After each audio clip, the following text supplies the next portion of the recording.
course, I decided to entitle this presentation not only with the acronym of our project, which is Bd4Opem, but always with the subtitle A Step Forward Towards Grid Digital Twins. Okay. So I would like to briefly introduce myself. My name is Mònica Aragües. I am lecturer inside the Electrical Engineering Department at UPC, and I am researcher inside TITEA. Okay. So first of all, I would like to introduce what I envisage as the ideal grid digital twin. At the end, it's a model. Okay. We are modeling a physical real grid, but it's accurate and digitalized. And the main idea is that it is able to adapt to the actual state and operating conditions. This means real time. Okay, so this has some potential, or quite a large potential for application in power systems. For instance, allowing system observability, improving the efficiency of some process, enhancing also asset management, and ideally it's also able to not only to replicate the system and its actual conditions, but also predict future states. Okay, this potential is even more interesting or increased, taking into consideration the decentralization we are experiencing in this energy sector, where electrical power systems are being operated closer to its operational limits, thanks to the integration of renewables, which is obviously helping to decarbonize the power system, but also introducing some challenges. Okay, and I would like to also enumerate some of the challenges I identify towards the construction of grid digital twins, especially in terms of system modeling, data management, data storage, computational requirements, and scalability. I think it's important to find a balance between the accuracy of the output of the digital twin and also the computational efficiency. Okay. So as a way of introducing the context to our project, if we have a look to the power system, we can distinguish many domains: generation, transmission, distribution, consumption. And our project is focusing in the distribution and consumption domains. Here it is worth mentioning that the smart meters, which are replacing traditional or conventional meters, have play a key role in order to move towards the so-called smart grids. Okay? They go beyond traditional meters. They provide detailed information on consumption. It's practically real-time information. And this data being collected by smart meters can empower what we call data-driven enabled services. Okay.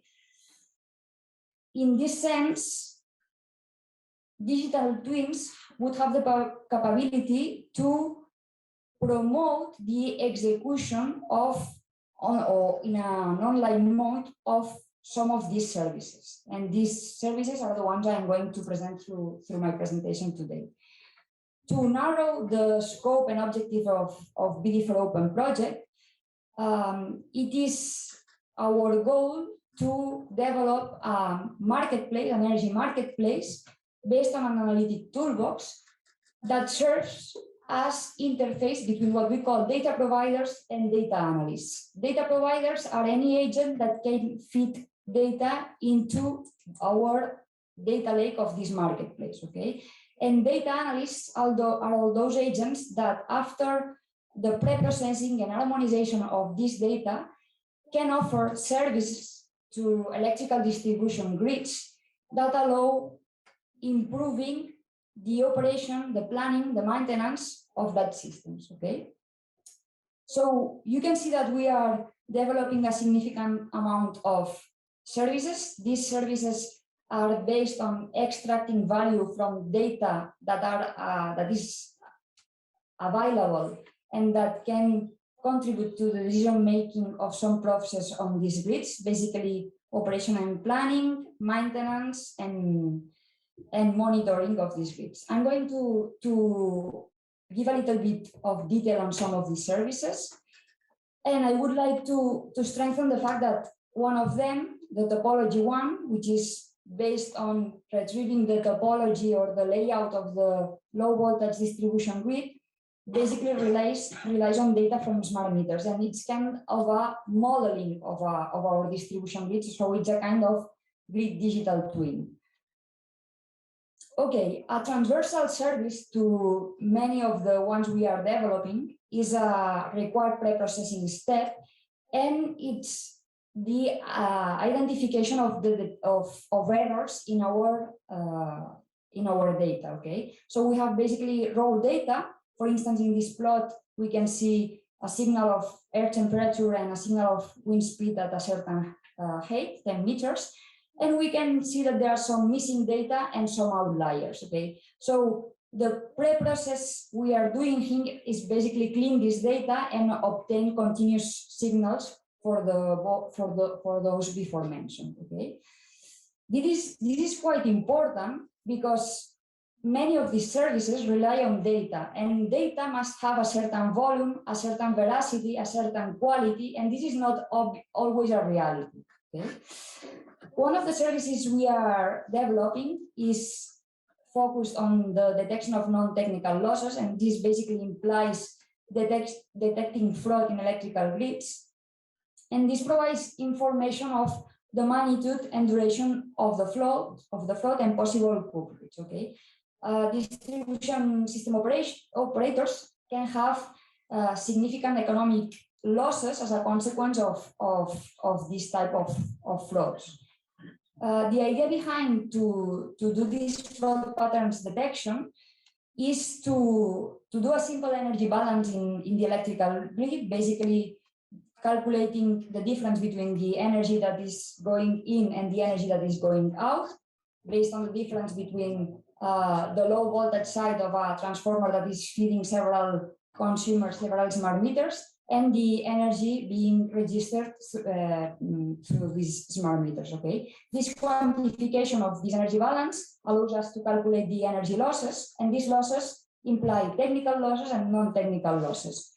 To simplify, let's say that these technical losses basically correspond to joule losses, and the non-technical losses correspond to fraud. Okay, the main possible frauds can be caused by direct connections like marijuana plantations or Bitcoin mining. Yeah, it's true. And also by meter tampering.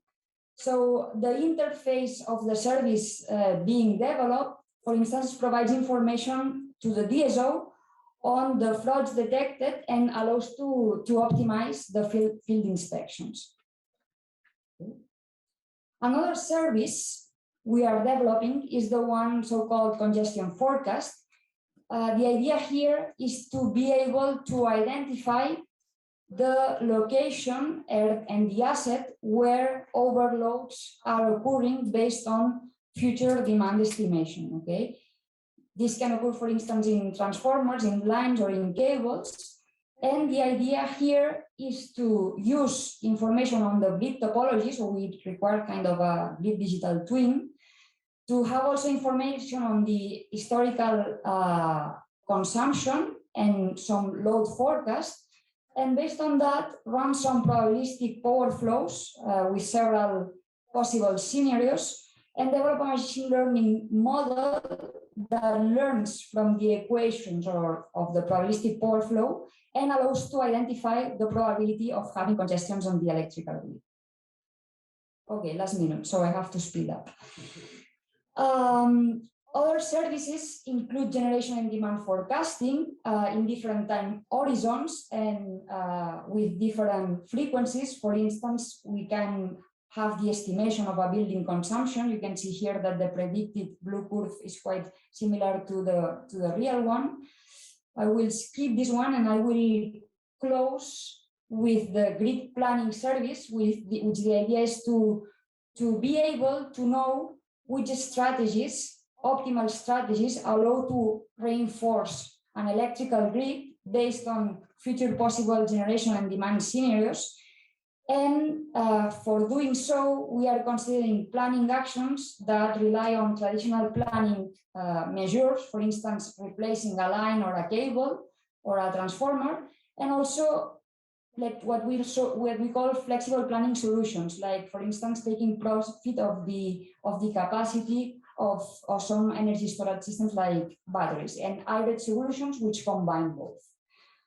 You can see here some of the interfaces that are related to this service, and I would like to close the presentation saying that this is not theoretical. This is being implemented in several electrical grids, for instance, in the grids of the DSOs of Stabanel in Spain, Electrocelje in Slovenia, or EDAS in Turkey.